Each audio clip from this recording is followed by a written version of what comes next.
اللہ تعالیٰ عنہ جو نبی کریم صلی اللہ علیہ وسلم کے یار غار تھے، کہا اس موقع پر کہ قسم ہے اس اللہ وحدہ لا شریک کی، میں خلیفہ ہوں، میں ذمہ دار ہوں، تم میں کا اگر کوئی شخص نبی کریم جناب محمد رسول اللہ صلی اللہ علیہ وسلم کی زندگی میں ایک رسی زکات دیتا تھا، اگر وہ آج وہ رسی زکات نہیں دے گا تو میں اس سے جنگ کروں گا۔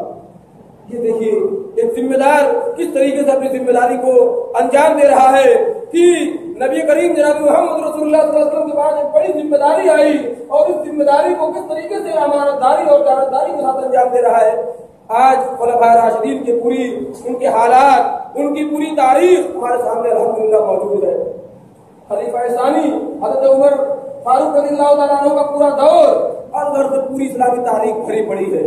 میرے بھائی اور دوستو، ضرورت اس بات کی ہے کہ ہم جہاں بھی ہیں، جس جگہ بھی ہیں، اپنے اپنے دائرے میں ہم ذمہ دار ہیں اور اپنی ذمہ داری کو امانت داری اور دیانتداری کے ساتھ انجام دیں گے تو انشاءاللہ ہمارے لیے دنیا میں بھی خیر و بھلائی ہوگی اور آخرت میں بھی ہمارے لیے خیر و بھلائی ہوگی۔ اللہ تعالیٰ سے ہم دعا کرتے ہیں کہ بار اللہ ہم تمام لوگوں کو اپنے اپنے دائرے کار میں اپنی ذمہ داریوں کو ایمانداری اور امانت داری سے انجام دینے کی توفیق عطا فرمائے۔ میں انتہائی ادب و احترام کے ساتھ گزارش کر رہا ہوں اپنے فاضل شیخ مہمان خصوصی فضیلت الشیخ حضرت مولانا عبداللہ زبیر صاحب سرفی اللہ سے کہ آپ تشریف لائیں اور آج کے اس پروگرام میں ہمارے یہاں بھی موجود ہیں حاضرین، تمام حاضرین سے آپ خطاب فرمائیں۔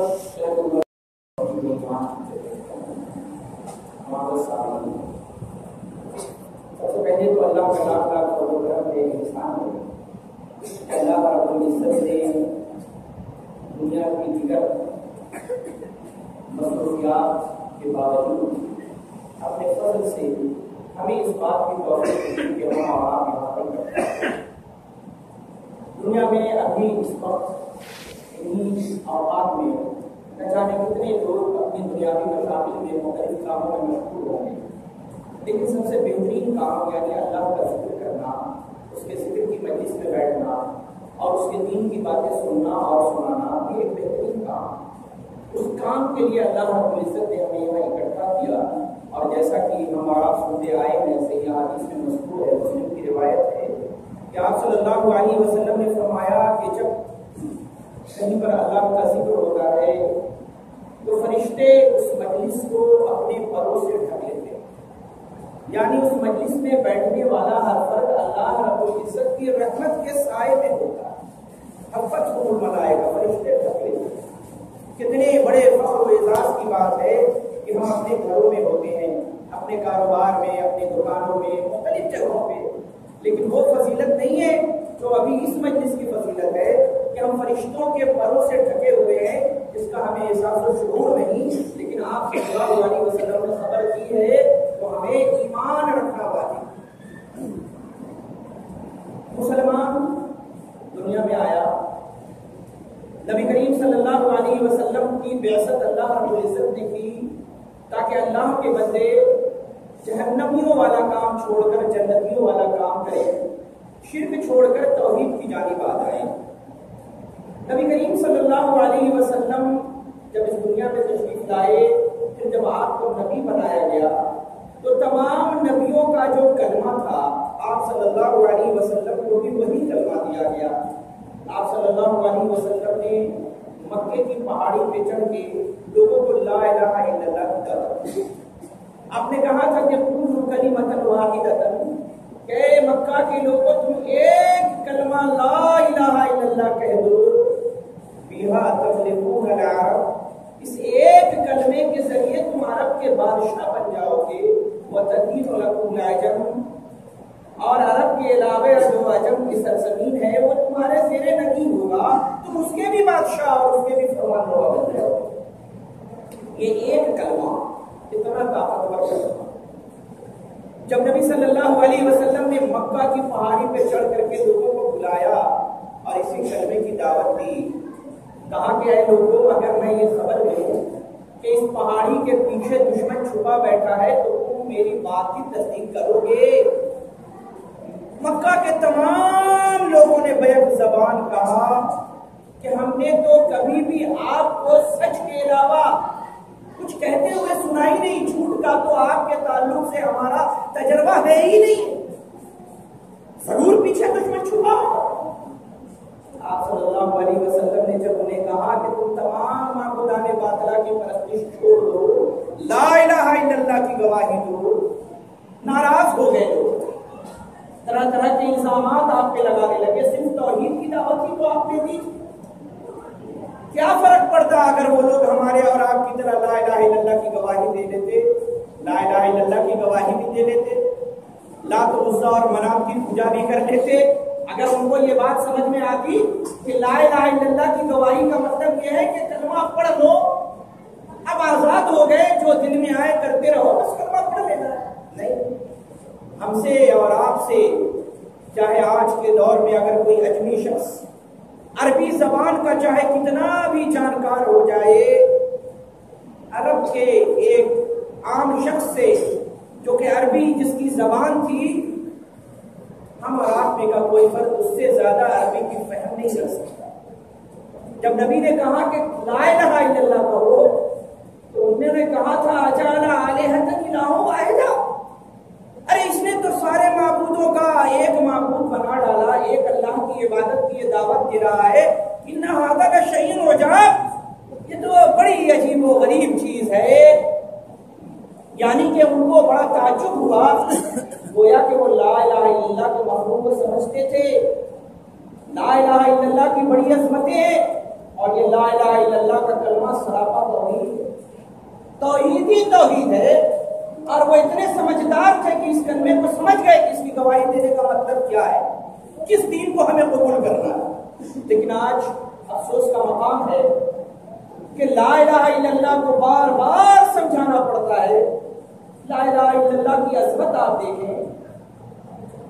امام حاکم نے ایک روایت نقل کی ہے, اور امام ابن ماجہ نے, یہ متعدد طرق سے یہ روایت درست ہے, کہ حضرت موسیٰ علیہ السلام نے ایک دفعہ کہا کہ یا ربی, اے میرے رب, علمنی شیئن, آپ مجھے کوئی ایسا کلمہ سکھا دیں, کوئی ایسی بات بتا دیں, اذکرک واذکرک بہ, کہ جس کلمے کے ذریعے میں آپ کا ذکر کروں, آپ کو پکاروں, آپ کی قربت حاصل کروں.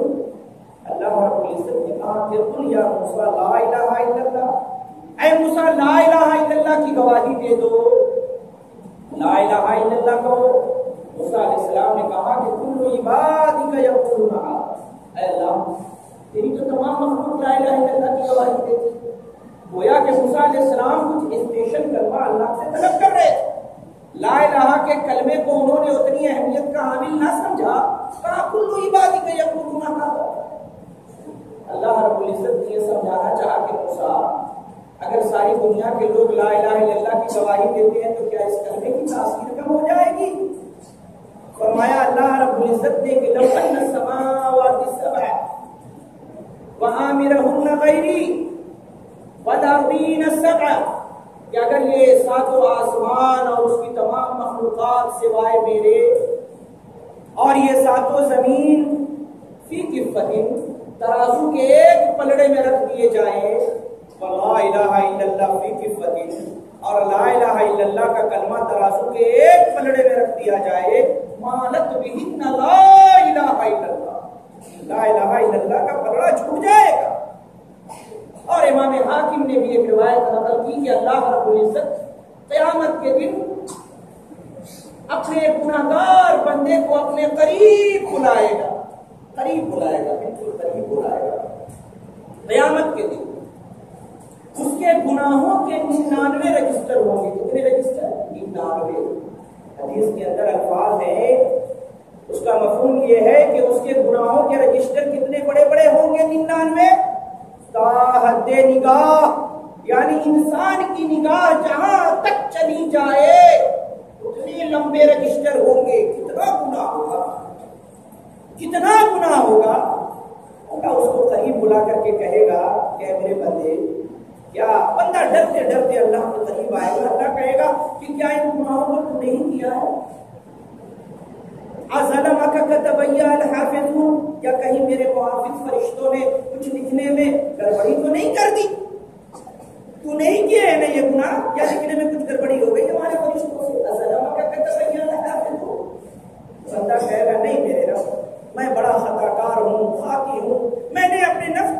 کیا یہ سارے گناہ میرے ہی کیے دھرے ہیں. اللہ رب العزت کہے گا کیا تیرے پاس ان گناہوں کے لیے کوئی عذر ہے؟ بندہ کہے گا اللہ کوئی عذر نہیں.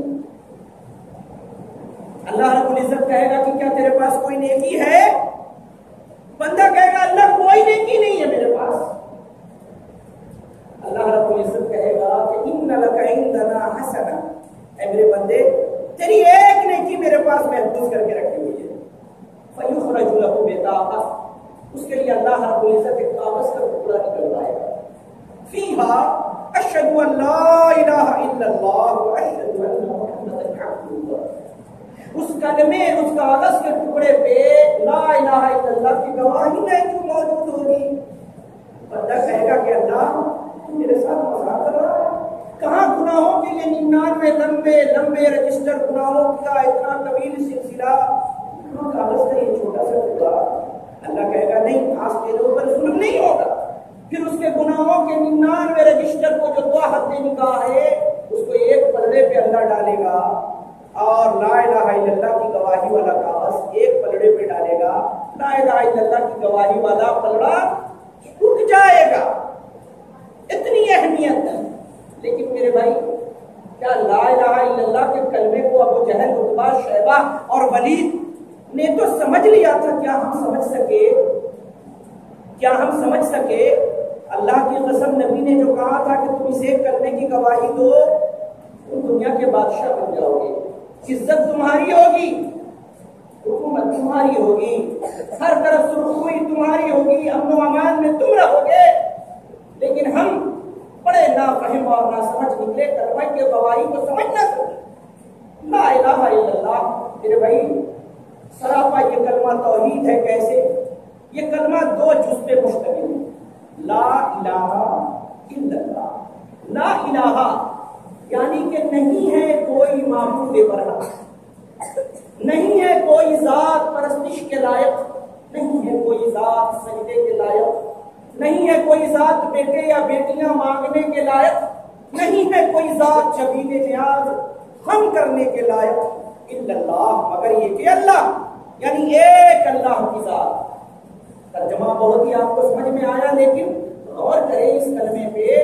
اللہ رب العزت نے جو یہ کلمہ کہنے کے لیے تمام انبیاء کو بھیجا اسی کی گواہی دلوانے کے لیے، اس میں کیا ہے؟ پہلے لا الہ، نہیں ہے کوئی معبود برحق، یعنی اللہ کے علاوہ جن معبودوں کی عبادت کی جاتی ہے، جن بتوں کو پوجا جاتا ہے، دنیا کے اندر جتنے بھی زندگی گزارنے کے نظام پائے جاتے ہیں سب کا انکار کر دو. سب معبودان باطلہ کا انکار کر دو، پھر کہو کہ ہاں ہمارا رب معبود اللہ. اگر انکار نہ ہوا اور صرف اگر اقرار پایا گیا تو کلمے کا معنی ہی پورا نہیں. پہلے انکار کرنا ہے، پھر رب العالمین کی ربوبیت کا اقرار کرنا ہے. یہ ہے لا الہ الا اللہ.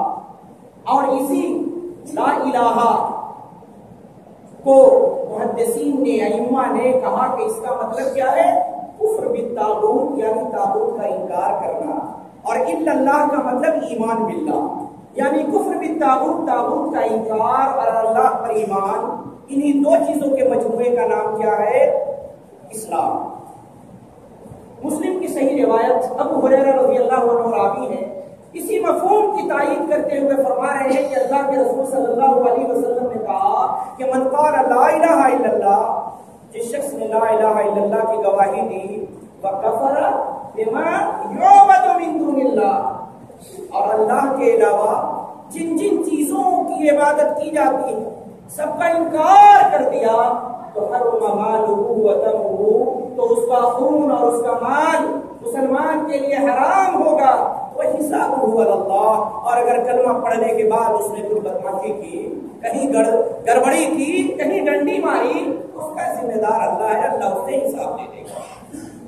یعنی یہی مفہوم کہ من قال لا الہ الا اللہ، جس نے لا الہ کی گواہی دی وہ کفر بما یعبد من دون اللہ، اور اس گواہی کے ساتھ ساتھ اس گواہی کے بالمخالف جتنی چیزیں ہیں اس کا انکار کرے گا. اس لیے اللہ نے فرمایا کہ فمن یکفر بالطاغوت، کہ جس نے طاغوت کا انکار کیا. پہلے اللہ نے کیا کہا؟ فمن یکفر بالطاغوت، جس نے طاغوت کا انکار کیا، ویؤمن باللہ، پھر اللہ پہ ایمان لایا فقد استمسک بالعروۃ الوثقی، تو اس نے ایک ایسا مضبوط کڑا تھام لیا لا انفصام لہا، جو اس سے جدا ہونے والا نہیں۔ یعنی پہلے اللہ کے علاوہ جن جن چیزوں کی عبادت کی جاتی ہے، اللہ کے احکام و فرامین کی جہاں جہاں مخالفت کی جاتی ہے، پہلے اس کا انکار کرنا ہے، پھر ایک اللہ کی وحدانیت کا اقرار کرنا ہے۔ یہی وہ توحید تھی کہ جو ابو جہل کو سمجھ آ گئی، ابو لہب کو سمجھ آ گئی، تو اس نے پتھر اٹھا کے محمد صلی اللہ علیہ وسلم پر دے مارا۔ گرچہ آپ صلی اللہ علیہ وسلم کو اللہ نے محفوظ رکھا، کہا تبت لک یا محمد، اے محمد تیرے ہاتھ ٹوٹ جائیں، نعوذ باللہ من ذالک، کیا تم نے مجھے اسی لیے ہمیں جمع کیا تھا؟ ابو لہب کے تو سمجھ میں آ گئی، ہمارے سمجھ میں نہ آئی، بڑے افسوس کا مقام۔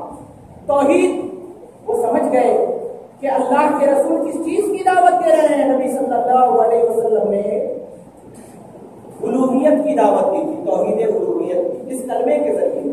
مکہ کے لوگ اللہ کو خالق مانتے تھے۔ یہ بڑے ہی مغالطے کی بات ہے، کتنے نوجوانوں سے ملاقات ہوتی ہے، وہ سمجھتے ہیں کہ عرب کے جو لوگ تھے، جو مشرکین مکہ، یہ لوگ اللہ کو نہیں مانتے تھے۔ بھائی ایسی بات نہیں ہے، قرآن مجید خود نازل ہے کہ وہ لوگ اللہ کو مانتے تھے، اللہ کو خالق مانتے تھے کہ اللہ ہی ہمیں پیدا کرنے والا ہے، اللہ ہی رزق دیتا ہے، اللہ ہی حیات و موت کا مالک ہے۔ جا بجا قرآن میں اللہ نے فرمایا وَلَئِن سَأَلْتَهُم مَّنْ خَلَقَ السَّمَاوَاتِ وَالْأَرْضَ، اے نبی اگر آپ ان سے پوچھیں، ان کفار مکہ سے، مشرکین سے، وَلَئِن سَأَلْتَهُم مَّنْ خَلَقَ السَّمَاوَاتِ وَالْأَرْضَ، زمین و آسمان کو کس نے پیدا کیا؟ لَيَقُولُنَّ اللَّهُ، وہ ضرور بھی ضرور کہیں گے کہ اللہ۔ قُلْ مَن يَرْزُقُكُم مِّنَ السَّمَاءِ وَالْأَرْضِ، اے نبی ان سے پوچھئے کون تمہیں زمین و آسمان سے روزی دیتا ہے؟ اَمَّن يَمْلِكُ السَّمْعَ وَالْأَبْصَارَ، کون تمہاری نگاہوں کا، تمہارے کان کا، تمہاری قوت سماعت و بصارت کا مالک ہے؟ سيقولون اللہ، وہ کہیں گے اللہ، یعنی اللہ کو خالق اور رازق مانتے تھے، لیکن ان کا جرم کیا تھا؟ وہ اللہ کی عبادت میں دوسروں کو شریک ٹھہراتے تھے۔ ذبح، نظر، نیاز، طواف، عبادت کی جتنی قسمیں ہیں اس میں وہ اللہ کا دوسروں کو شریک ٹھہراتے تھے۔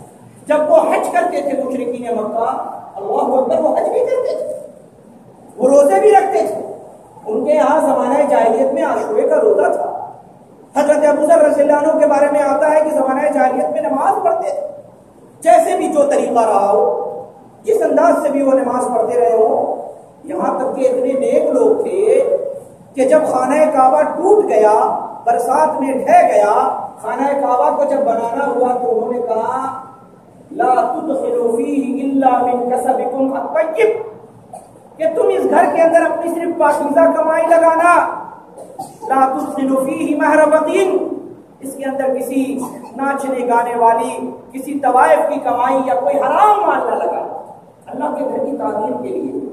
آپ دیکھیں آج کے مسلمان کو اور عتبہ شیبہ اور ولید کو دیکھ لیں، آج مسلمان مسجد بناتے ہیں نا، مسجد میں پنکھے لگانے کے لیے، مسجد میں ماربل لگانے کے لیے، مسجد میں بہترین قالین کے لیے، اچھے مائک کے لیے، خوبصورت ممبر کے لیے، سوائے ان پر جن پر اللہ کا رحم ہو جائے، لوگ ہر طرح کے حلال اور حرام جتنا بھی مال آ جائے جمع کرنا چاہتے۔ مسجد اسٹینڈرڈ ہو جائے، نمازیوں کو آرام ہو جائے، ایئر کنڈیشن اور کولر لگ جائے، چاہے وہ پیسہ گل والا دے، بیڑی والا دے، گانجے والا دے، ناچ گانا بجانے والا دے، یہاں تک کہ یہ عجیب و غریب منظر ہے کہ کئی جگہوں پہ یہ بات دیکھنے میں آتی ہے کہ مساجد، جن مسجدوں کے اندر دکانیں بنی ہوئی ہیں کہ جن کی آمدنی مسجد کے لیے لگائی جاتی ہے، ان مساجد کے اندر جو دکانیں ہیں وہ دکانوں کے اندر میں حرام چیزیں بکتی ہیں، گانے بجانے کے آلات۔ مسجد کا متولی اور سیکریٹری اس سے کوئی فرق نہیں پڑتا، آئے مال مال مال مال، ارے کس مال کو تم لگا رہے ہو مسجد میں؟ اس سے بہتر تو ایمان عتبہ و شیبہ ولید و ابو جہل کا تھا، اس نے اللہ کے گھر میں حرام مال لگانا گوارا نہ کیا۔ بڑے اپنے اعتبار سے نیک لوگ تھے جو اس کو وہ نیکی سمجھتے تھے، نمازیں وہ پڑھتے تھے، روزے وہ رکھتے تھے، حج وہ کرتے تھے، اللہ کے راستے میں زکات وہ دیتے تھے، سب کچھ تو کرتے تھے۔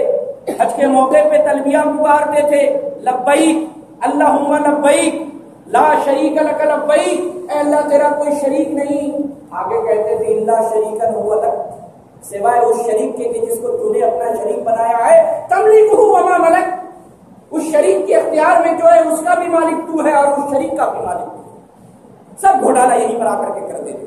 جب وہ کلمہ، جب وہ تلبیہ پکارتے تو آپ صلی اللہ علیہ وسلم ان کو روکتے کہ رکو رکو رکو، لا شریک لک لبیک تک رک جاؤ، لیکن آگے کہتے تھے الا شریکا هو لک تملکہ وما ملک، یعنی ان کا شرک کیا تھا؟ توحید الوہیت، یعنی اللہ رب العزت کی عبادت میں شرک کرتے تھے۔ اللہ نے ان کے عقیدے کی ترجمانی کرتے ہوئے کہا کہ وہ کیا کہتے تھے؟ ما نعبدهم الا ليقربونا الى الله زلفا، کہ ہم ان لات و عزا و منات کی پوجا کیوں کرتے ہیں؟ الا ليقربونا الى الله زلفا، تاکہ یہ ہم کو اللہ کا قریبی بنا دے۔ ہؤلاء شفعاؤنا عند اللہ، یہ اللہ کے نزدیک ہمارے سفارشی ہیں۔ اللہ اکبر۔ وہ ان کو مکمل نافع و ضار نہیں سمجھتے تھے، نفع و نقصان کا مالک نہیں سمجھتے تھے، وہ ان کو اللہ کے نزدیک سفارشی سمجھتے تھے۔ آج کا مسلمان کلمہ پڑھنے کے باوجود مزاروں پہ سجدے کر رہا ہے اور بالضبط انہی صاحب قبر کو وہ نافع و ضار سمجھتا ہے، بیٹے مانگتا ہے، بیٹیاں مانگتا ہے، اس قدر ڈرتا ہے ان سے کہ جو ڈرنا، جیسا ڈرنا اللہ کا حق ہے۔ بہت بڑا شرک ہے، کلمے کے مفہوم کو لوگ نہ سمجھ سکے۔ یہ توحید کی پہلی قسم ہوئی توحید ربوبیت، یعنی وہ اللہ کو رب مانتے تھے۔ توحید الوہیت یعنی اللہ کی عبادت کے اندر شرک کرتے تھے، اور یہی وہ شرک ہے کہ جس میں انبیاء اور ان کے ماننے والوں کے درمیان جھگڑا ہوگا۔ اور توحید کی ایک قسم وہ ہے جو توحید اسماء و صفات، یعنی اللہ رب العزت کے جو اچھے اچھے نام ہیں، اس کی جو صفت ہے کہ اللہ رب العزت کے ہاتھ ہیں، اللہ رب العزت مسکراتا ہے، اللہ رب العزت کلام کرتا ہے، اللہ دیکھتا ہے، اللہ سنتا ہے، تو اللہ کی جتنی صفات ہیں اس پر ہو بہو ایمان لا، انکار نہیں کرتا کہ نہیں اللہ سنتا ہے تو ہمارے سننے کے جیسے سنتا ہے، یا اس سے بہت زیادہ طاقتور سننا اس کا ہے، کیا اللہ نے ایسی سمجھانے کے لیے کہہ دیا اللہ سنتا نہیں ہے؟ اللہ کی اگر انگلی ہے تو اس کا مطلب اس سے یہ ہے کہ قبضہ قدرت وغیرہ وغیرہ، ایسی بات نہیں۔ اللہ رب العزت کی جو صفات کتاب و سنت میں ثابت ہیں، صحابہ نے ان کو بغیر کسی تعویل، بغیر کسی تشبیہ کے قبول کیا، ایمان لائے، ہمیں بھی ایمان لانا ہے۔ اور ایک تیسری چیز جو آج کی مجلس میں بیان کرنی ہے، اگر ایک آدمی اللہ کو رب مانے،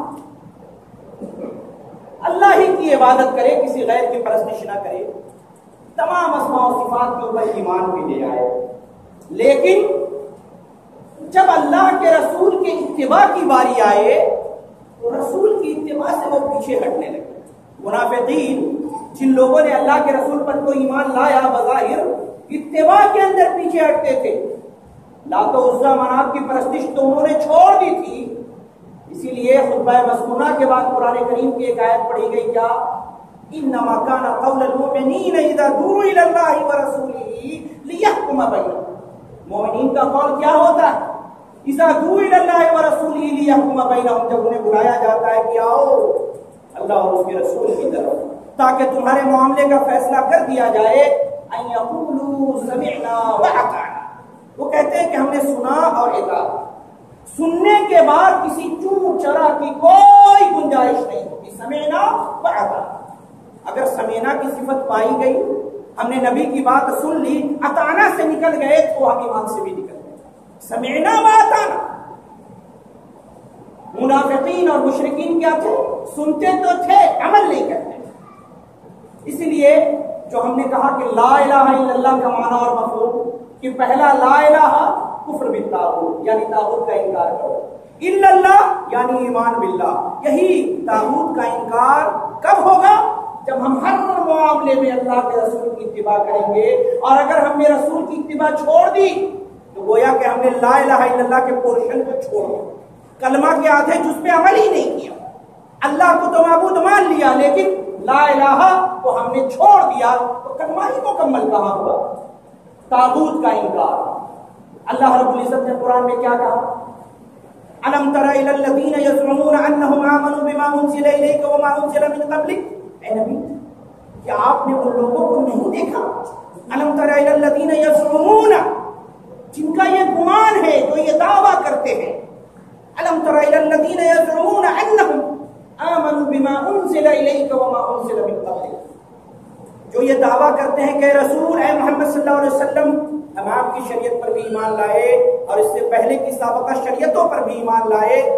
الم تر الی الذین یزعمون انهم آمنوا بما انزل الیک وما انزل من قبلک یریدون ان یتحاکموا الی الطاغوت، اور جب فیصلے کی باری آتی ہے تو طاغوت کی طرف رجوع کرتے ہیں.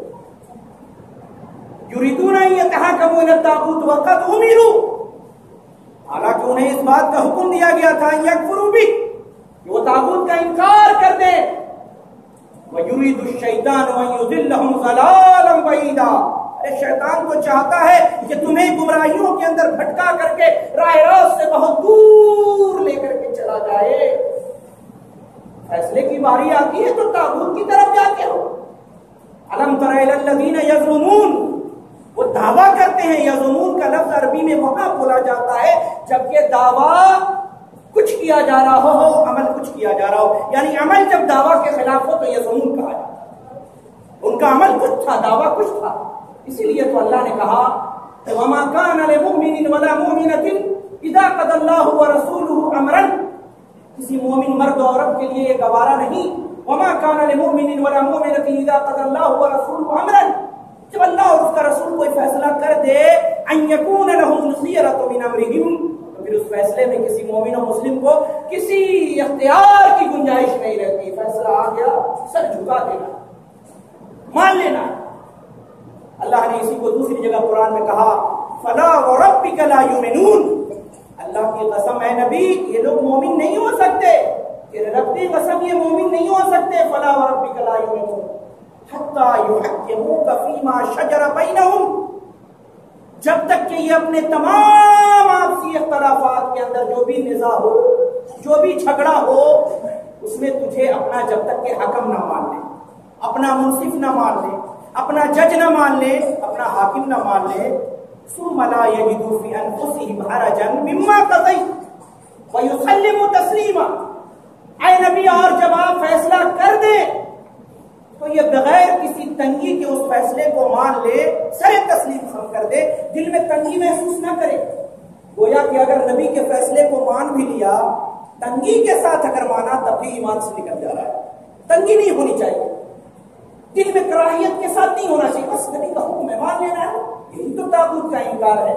اسی لیے ائمہ نے طاغوت کی تعریف کیا کی ہے کہ جو کلمہ لا الہ الا اللہ کا پہلا جز ہے کہ اس کے انکار کے بغیر نبی کریم صلی اللہ علیہ وسلم کی اتباع کا صحیح مفہوم ہی نہیں آ پائے.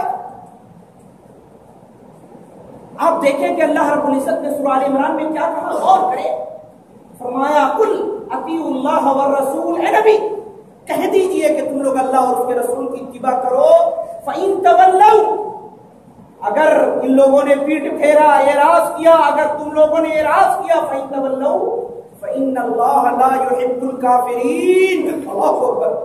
تو اللہ ایسے کافروں سے محبت نہیں کرتا، اللہ ایسے کافروں سے محبت نہیں کرتا. اللہ نے کیا کہا، قُلْ اطیعوا اللَّهَ وَالرَّسُولَ، اطاعت کرو اللہ اور اس کے رسول کی. فَإِن تَوَلَّوْا، اللہ کے ساتھ ساتھ اگر رسول کی اطاعت سے اعراض کرو گے، پیٹ پھیرو گے، فَإِنَّ اللَّهَ لَا يُحِبُّ الْكَافِرِينَ، تو اللہ نے ایسے لوگوں کو کفر کی وعید سنائی، کہا اللہ ایسے کافروں سے محبت نہیں کرتا.